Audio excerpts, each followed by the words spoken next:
ऊपर से ऑर्डर मिलता था, लीडर ऑर्डर देते थे कि अच्छा, ऑर्डर दे किसी को मार दो, आप मार देते थे? हाँ जी, चाहे वो कोई भी हो? कोई भी हो। अगर वो कहता कि अपने सगे भाई को जान से मार डालो? जी, मैं तो मार देता। अगर वो कहता अपनी माँ को जान से मार डालो? मैं तो मार देता। रालिब गालिब या चालिब मतलब मुसलमान बन जाओ या भाग जाओ या फिर मारे जाओ, कश्मीर में रहना है, अल्लाहू अकबर कहना है, हिंदू मर्दों को मार दो और उनकी औरतों को उठा लो, ये सब नारे आज से 30 साल पहले कश्मीर की घाटी में गूंज रहे थे। कश्मीरी हिंदुओं ने उस समय की सबसे बड़ी बर्बरता देखी, उस बर्बरता को सहा, वे चीखे भी, लेकिन उनकी चीखों को सुनने वाला कोई नहीं था, क्योंकि ये देश बहरा हो चुका था, यहाँ के राजनेता बहरे हो चुके थे, हम बहरे हो चुके थे। हमने नहीं देखा कि वो डल झील जहां पर हजारों हिंदुओं को काट कर उस झील में बहा दिया गया, झील पट गई उन हिंदू शवों से, लेकिन हमने नहीं देखा कि हजारों लोग मारे गए, लाखों लोग रात में ही अपने घर बार को छोड़कर, अपनी जीवन भर की संपत्ति को छोड़कर भाग निकले, क्योंकि उनकी बेटियों को उठाया जा रहा था, उन्हें मारकर उनकी पत्नियों के साथ बलात्कार किया जा रहा था। ऐसे ऐसे कुकृत्य उस समय किए गए जिस सबकी कहानी अगर सिर्फ सुन भी ली जाए तो हृदय कप जाए। विवेक अग्निहोत्री ने बड़ा अद्भुत काम किया है, कलेजे का काम किया है, हिम्मत का काम किया है, जो 30 साल से छिपाई गई सच्चाई थी वो उजागर कर दी, क्योंकि आज देश उस स्थिति में हो चुका है, उस स्थिति में आ चुका है कि सच्चाई का सामना कर सकता है। आज से पहले सच नहीं दिखाया जाता था। आप फिल्म देखो, मैं हूं ना, एक फिल्म आई थी, उसकी डायरेक्टर ने उसमें आतंकवादी का रोल एक हिंदू को दिया, एक हिंदू को बनाया, हिंदू नाम है, सुनील शेट्टी का नाम, उसमें हिंदू है। तब किसी ने पूछा कि आपने आतंकवादी का रोल किसी हिंदू को क्यों बनाया, वास्तव में तो मुसलमान ही आतंकवादी होते हैं। तब वो कहती है कि मैं अपनी फिल्म में कभी भी मुसलमान को आतंकवादी नहीं दिखा सकती। आतंकवाद का कोई धर्म नहीं होता, ये हमारे राजनेता चीखते चिल्लाते रहते हैं, लेकिन जब खबर आती है तो हर आतंकवादी का सिर्फ एक ही धर्म होता है और वो इस्लाम होता है। उसके अतिरिक्त बताओ तो सही कोई और धर्म का आतंकवादी, वे ही तो होते हैं।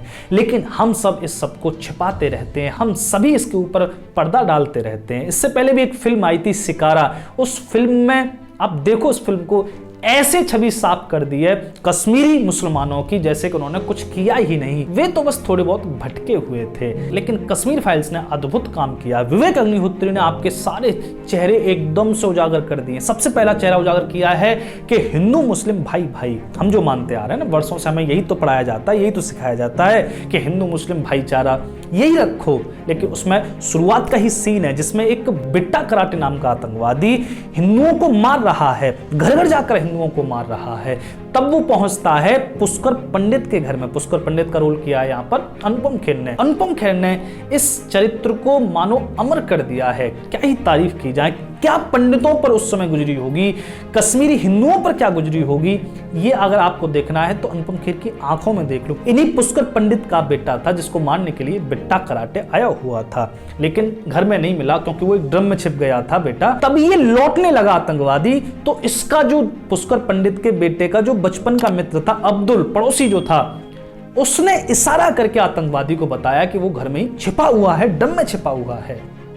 आप देखो, पहली बार में ही, पहले सीन में ही विवेक अग्निहोत्री ने हिंदू मुस्लिम भाईचारे की ऐसी पोल खोली है, ऐसा तमाचा दिया है इस भाईचारे पर कि आप देखते रह जाएंगे। बचपन का मित्र था, लेकिन समय आने पर उसी ने उसको मरवा दिया, जाकर फिर गोलियों से छलनी कर देता है। हिंदू मुस्लिम भाईचारा कैसा होता है ये विवेक अग्निहोत्री ने बखूबी दिखा दिया है। हम मानते हैं उन्हें भाई, पर वो नहीं मानते, वे काफिर मानते हैं। वहां पर देखो फिल्म में उनकी जो पत्नियां होती हैं मुसलमानों की, वो राशन को फेंक रही हैं, राशन को लेने नहीं दे रही हिंदू औरतों को, क्योंकि वे चाहती हैं कि ये या तो भाग जाएं या फिर धर्म कन्वर्ट करके हमारे ही पतियों के साथ आ जाएं। बहुत ही ज्यादा दर्दनाक कहानी है। मैं कहूंगा कि विवेक अग्निहोत्री ने तो फिर भी बहुत कुछ नहीं दिखाया। विवेक अग्निहोत्री ने वास्तव में तो 7000 इंटरव्यू लिए थे, मतलब 7000 लोगों से बात की थी, 7000 तरीके की कहानी उन्होंने ली थी, लेकिन दिखाई सिर्फ एक कहानी है। 0.1% दिखाया यहाँ पर विवेक जी ने, लेकिन वास्तव में जो हुआ था अगर वो दिखा देते तो शायद हमसे देखा भी नहीं जाता, क्योंकि केवल थोड़ा सा देखकर ही हमारा दिमाग हिल गया। अगर हम वास्तव में कश्मीरी पंडितों की, कश्मीरी हिंदुओं की 100% अगर सच्चाई देख लें तो हम शायद विक्षिप्त हो जाएं। ऐसा नहीं है कि ये फिल्म आखिरी हो गई, इसके बाद अब डायरेक्टर्स में हिम्मत आएगी, इसके बाद अब प्रोड्यूसर पैसा लगाएंगे ऐसी फिल्मों पर, और ये कश्मीरी हिंदुओं के ऊपर फिल्म की बस शुरुआत भर है। कई फिल्में आएंगी जो वास्तविकता दिखाएंगी। अभी विवेक जी ने बहुत कुछ नहीं दिखाया, वास्तविकता अभी तो कुछ भी नहीं दिखाई। अगर आप बिट्टा कराटे का इंटरव्यू देखोगे, बिट्टा कराटे बाद में पकड़ा गया, जेल में रहा, बिट्टा कराटे ने एक इंटरव्यू दिया है, उसमें वो खुद कह रहा है कि उसके जो वहां पर रह गए हैं आतंकवादी, वे हिंदुओं के साथ कैसा व्यवहार कर रहे हैं, रेप कर रहे हैं, हत्याएं कर रहे हैं। ये सब आप उस इंटरव्यू में देख सकते हैं, उसकी भी मैं लिंक नीचे दे दूंगा। तो ये फिल्म बनाई है ताकि आपको सच्चाई आपकी आंखों के सामने आ सके। मैं इस फिल्म पर कोई रिव्यू नहीं कर रहा और कोई रिव्यू कर भी नहीं सकता। हमारी औकात नहीं है कि हम इस पर रिव्यू कर सकें, क्योंकि ये फिल्म नहीं है, ये सत्य घटना है। हम उन कश्मीरी हिंदुओं के 1% दुख को भी अनुभव नहीं कर सकते, तो हम कुछ नहीं कह सकते इसके बारे में। ये सत्य घटना है। विवेक अग्निहोत्री ने एक थप्पड़ मारा है हमारे गाल पर, इस समाज के गाल पर, इस देश के गाल पर, ये दिखाने के लिए कि अपने ही देश में लाखों लोगों को मारा गया, लाखों लोग बेघर हो गए, अपने ही देश में उन्हें शरणार्थी बनकर रहना पड़ा, और आज 30 साल होने के बाद भी उन्हें कोई न्याय नहीं मिला, उन्हें कोई न्याय नहीं मिला। तो ये थप्पड़ है समाज के गाल पर। विवेक अग्निहोत्री इसमें कई सारी चीजों की पोल खोलते हैं। इसमें एक पॉलिटिक्स है, राजनीति, उस समय की राजनीति क्या कर रही थी। राजनीति में सीएम जो था जम्मू कश्मीर का, फारूक अब्दुल्ला, उसकी तो साठगांठ थी आतंकवादियों के साथ, आतंकवादियों को सुरक्षा दे रहा था, मनोबल बढ़ा रहा था और उकसा रहा था कि ये कश्मीरी हिंदुओं को यहां से भगा दें, उनको मार दें, उनका नरसंहार कर। ये स्पष्ट दिखाया है विवेक अग्निहोत्री ने, कोई लाग लपेट नहीं की। यहां पर बिल्कुल स्पष्ट दिखाया है फारूक अब्दुल्ला का यहां पर कैरेक्टर। और दूसरा जो गृह मंत्री था हमारा उस समय, वो भी मुफ्ती मोहम्मद सैयद था। इस देश का गृह मंत्री एक मुसलमान था। गृह मंत्री को फोन कर करके मर जाते हैं, लेकिन गृह मंत्री कश्मीर के बारे में कुछ सोचने को तैयार नहीं है। ये मुफ्ती मोहम्मद सैयद वही है जिसकी बेटी का किडनैप कर लिया था आतंकवादियों ने, उसके बदले 5 आतंकवादी हमें छोड़ने पड़ गए थे। अब आप इसको कहो कि ये वास्तव में घटना हुई थी, या फिर कहो कि ये सब साजिश थी आतंकवादियों को छुड़ाने की। राजीव गांधी वहां पर क्या कहते हैं, राजीव गांधी कहते हैं कि मैं कोई हस्तक्षेप नहीं कर सकता कश्मीर की राजनीति में, क्योंकि फारूक अब्दुल्ला मेरे मित्र हैं, दोस्त बुरा मान जाएगा। अरे लाखों लोग कट रहे थे, लाखों लोग मर रहे थे, कश्मीर जल रहा था, दोस्त बुरा मान जाएगा। यही विवेक अग्निहोत्री का हिम्मत भरा काम है कि बिल्कुल क्लियर दिखा दिया राजनेताओं को कि वे कैसे होते हैं। मुसलमान बुरा नहीं मानने चाहिए, क्योंकि वोट बैंक के हिंदू तो बेवकूफ हैं, ये तो वोट देंगे ही देंगे, क्योंकि इनके पास कोई विकल्प नहीं। मुसलमान ना चला जाए हमसे दूर, इनकी सारी चीजें मान लो। अगर ये हमें हमारे देश से भगा देते हैं तो हम भाग जाएंगे, लेकिन ये बुरा ना मान। ये आज की नीति नहीं है, सालों साल से ये हो रहा है। शेषाद्री को पढ़ो, शेषाद्री ने बुक लिखी है कि और देश बट गया, वहां पर वे बताते कैसे नेहरू जिन्ना की ऐसी ऐसी शर्तों को मान लेते हैं जिनको मैं अगर बताऊंगा तो आप कहोगे कि हैं ये भी शर्तें माननी थी हमने, ऐसी शर्तों को, क्योंकि मुसलमान बट न जाए, हमसे नाराज ना हो जाए। ये आज नहीं हुआ, ये बहुत पहले से हो रहा। दंगे ऐसे कहो कि साहब कश्मीर को लेकर दंगा हुआ, क्योंकि कश्मीर के पक्ष में ही बहुत सारी चीजें हैं जो कि देते हैं दलीलें कश्मीर के लोग।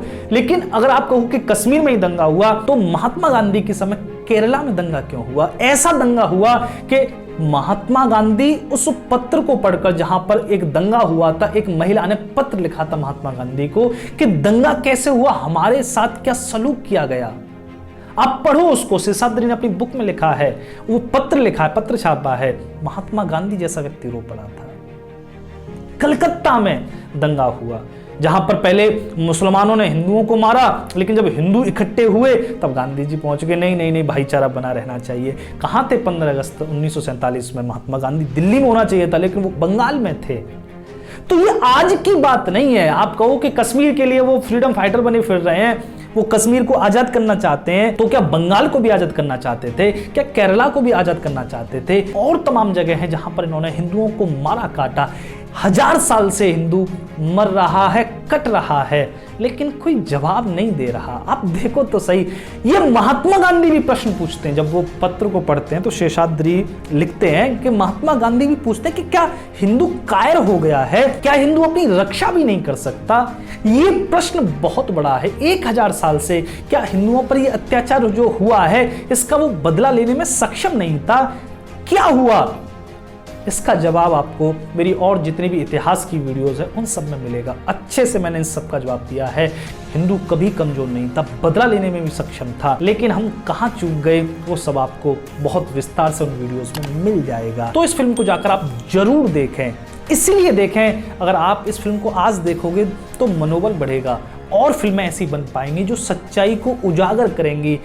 जो झूठ हमें सालों साल से पढ़ाया जाता रहा है, हमारे मन मस्तिष्क में घोला जाता रहा है, उस झूठ से पर्दा उठ सकेगा। इसलिए जाकर देखें। 200 रुपये समझें कि आप राष्ट्रहित के लिए दान कर रहे हो, लेकिन जरूर जाएं, हॉल में जाकर देखें। मैं देख रहा हूं कि बहुत से लोग लिंक भेज रहे हैं, ये लीक भी हो गई, लेकिन इसे लीक ना करें। हाथ जोड़कर निवेदन है, अगर आप लीक करोगे, अपने घर में बैठकर इसको फ्री में देख लोगे, हॉल में नहीं जाओगे, तो पैसा नहीं मिलेगा डायरेक्टर को, प्रोड्यूसर को, जिसने इतनी हिम्मत की, अपनी जान पर खेलकर ये फिल्म बनाई है। और इसको देखने और समझने का मतलब सिर्फ हॉल में ही है। आप अपने मोबाइल में देख लो, पायरेटेड कॉपी देख लो, उसमें आपको कोई भी इंटरेस्ट नहीं आने वाला। तो जरूर देखें इस पिक्चर को और अपने सभी भाइयों से कहें जाएं, जरूर देखें। और इस फिल्म की जितनी बातें की जा सकें उतनी करें।